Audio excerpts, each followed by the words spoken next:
In a war battling COVID-19, Malaysia's frontline health workers have time and time again battled against the odds to keep our healthcare system from collapsing.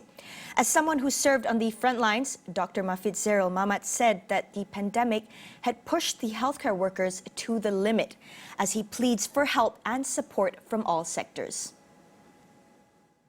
Currently, I think the wave that we are having now is the Delta variant, where that's why the patients who come in present in very ill conditions more than what we had last year. The statistics showed that clearly to us.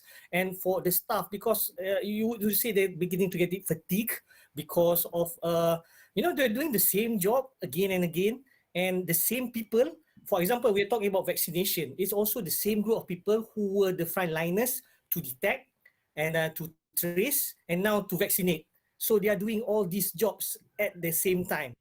At these trying times, he said hope is all the frontline workers have to fuel them as they continue the fight head on. It's about the war that we're in and the battles, and how do we overcome the coming battle in terms of looking at the future, which is the win that we all want. Kita mesti menang. So I guess what the government can contribute or do is definitely that hope, that the hope that people see. So you want to maintain the motivation that we know we are going for it. He also suggested for the need to understand the frontline workers better by engaging and encouraging them, aside from offering psychological support. Maybe one of the things is the mobilization of resources.